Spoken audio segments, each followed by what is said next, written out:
If I don't find a way to stop my sisters, we'll lose everything. You have us. The children miss you. This is so much bigger than that.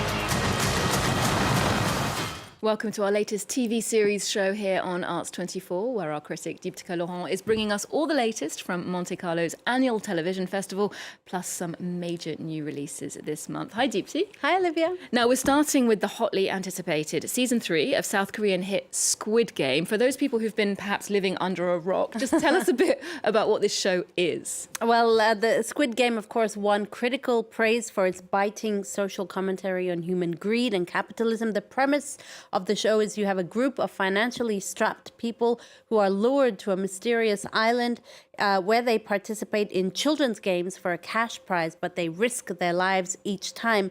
Lee Jung-jae's Sung Gi-hun won the game in the first season.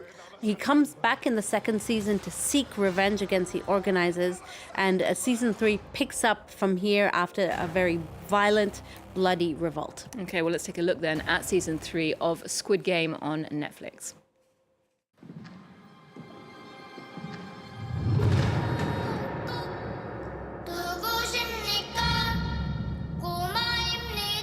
잠시 후 게임을 시작하겠습니다.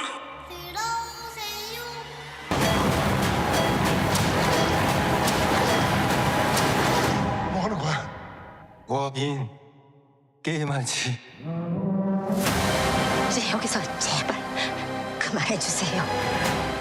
You know, Olivia, you'll never look at children's games quite the same way after watching this show. Squid Game's impact cannot be overstated. It transcended cultural barriers. It broke viewing records for Netflix, 600 million views for all seasons, according to Netflix figures. It also entered the cultural zeitgeist. According to The Guardian, Squid Game creator Hwang Dong-hyuk intended the show just to be a limited series, but filmed season 2 and 3 back-to-back because of the first season's global success and demand for more. It's true that it was a bit of a television event. So what are your thoughts on this one? Well, what I can say, and it's not a lot because we are bound by an embargo, is that season 3 is just as violent, bleak, and scary to watch. In fact, Hwang told Entertainment Weekly that he wanted this new season to bring out the bottom parts of human nature, which I already thought was the case with previous seasons. So if you're hoping for some kind of nice bow on the present kind of ending, a nice peaceful ending, I'm not sure it's going to happen. No, it was never going to be a happy ending for them, was it? No. Well, the month of June also marks the Monte Carlo Television Festival. It's in its 64th year this year, celebrating all things TV, series and films, local and international. You were there, Deepthi. Tell us how it went down. Well, you know, as you can imagine, it's a very glitzy, glamorous affair. It pays tribute to television in all its splendor, from local French shows to international big hits. The festival also awards the Crystal Nymph Award, which is an award for career excellence this year. French theater and TV actor Pierre Arditi was one of the recipients. The other one was House of Cards actress Robin Wright. And, you know, in her interviews at the festival, she was very frank, Olivia, about her experiences as an actress in Hollywood. She's had her career span something like 4 decades. She was also very frank about her experiences with the gender pay gap in Hollywood. She revealed notably that Netflix told her they couldn't pay her as much as Kevin Spacey in House of Cards because, I quote, "you didn't win an Academy Award." Okay. She also talked about her upcoming new series on Prime Video. It's called The Girlfriend. It's a psychological drama. She plays a mother who's very suspicious of her boyfriend, her son's new girlfriend. It's based on the 2017 book of the same name by Michelle Francis. Take a look at Robin Wright. I think because it was the first opportunity I was given to develop from the inception. It came from a novel. And they gave me the baton and said, okay, we want you to bring your vision to this show. And I wanted to shoot it like a film.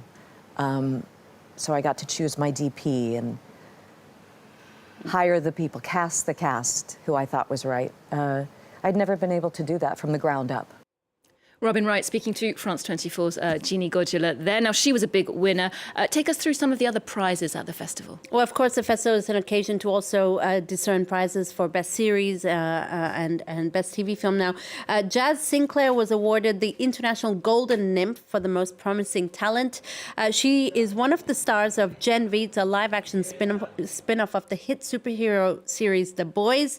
The fiction jury was headed by the illustrious film, TV, and theater actress Judith Wright, and that fiction jury awarded winner of Best TV Series to a Swedish biopic called Vanguard.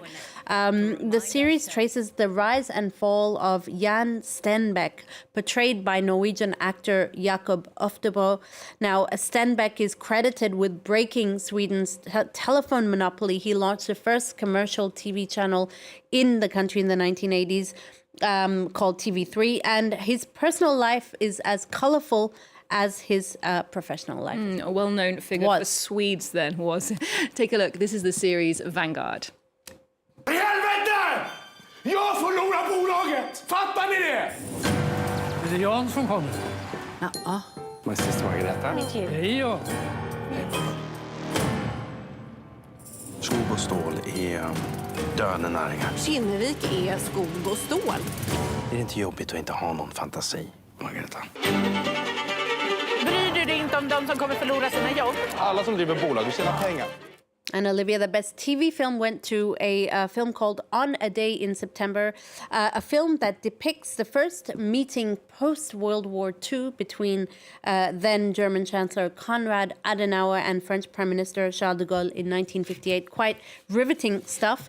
A special mention also to the South African film called Don't Give Up, starring Lilithi Khumalo, one of South Africa's most esteemed actresses. She won the Golden Nymph for she was part of the team who won the Golden Nymph for Best Creation, and she's absolutely captivating as a homeless woman trying to survive the streets in Johannesburg with her two young sons. This is Don't Give Up. It's a silent film as well. Wow, that looks absolutely fascinating. And it's not just dramatic creations. There's plenty of non-fiction at the festival as well. Tell us about some of the awards that went to the non-fiction. Well, the jury was headed by esteemed French journalist and TV presenter Mireille Dumas, and the jury in charge of non-fiction really had to discern prizes on documentaries and news reports with a lot of newsworthy topics. One documentary focusing on chemical submission inspired by Gisèle Pellico's court trial last year.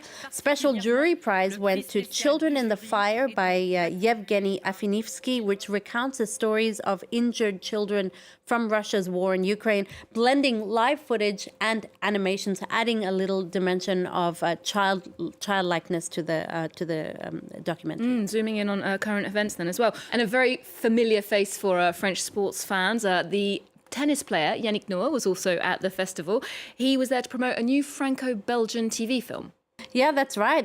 Tennisman, singer, actor of film. This was his first role in TV, major role in TV. The TV film is called Mort sur terre, battue, or Death on the Clay Court. He plays a tournament director helping police investigate the death of a young female tennis player, and the film actually tackles issues like the pressures on young athletes, but also doping, match fixing as well. As I said, it was his first big role on TV. He told us what that experience was like. There were lots of challenges at every level, but I just wanted to be convincing. I wanted to get into the role to really live it and feel it. I thought that as soon as I felt I was in character, I'd be fine and that it would work out. But it wasn't easy because I hate looking at myself, I hate listening to myself. So it was complicated to step back, but I got lots of encouragement, and in the end, it was a great experience. The very multi-talented Yannick Noah there speaking to you, Dheepthi, and you can watch that full interview with Yannick Noah on our French culture programme À l'Affiche, and that will be on our website as well. Well, finally, Dheepthi, we've got a Marvel series. This is a spin-off of a character that we originally met in the 2022 film Black Panther: Wakanda Forever. Tell us more. Yeah, this new series is called Ironheart, and it's centered on Riri Williams, portrayed by Dominique Thorne in the film, and now in the 6-part series that's out on on Disney Plus. It was actually initially conceived as a film in 2018 and then a series in 2022. It's taken a long time to get to this point of being released. And in Ironheart, basically the series takes place after the events of Wakanda Forever.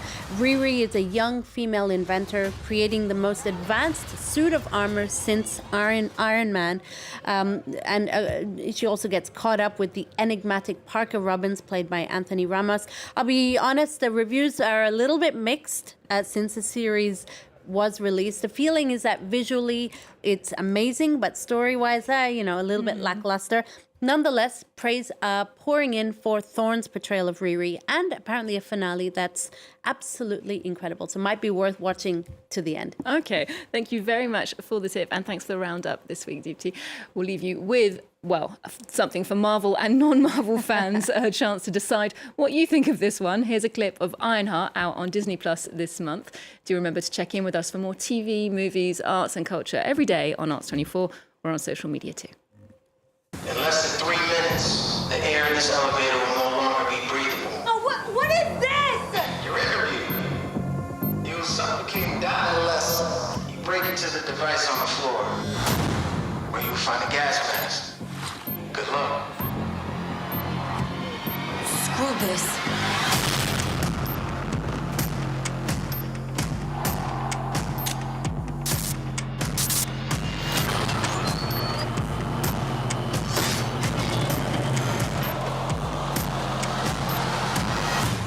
Riri Williams was a genius.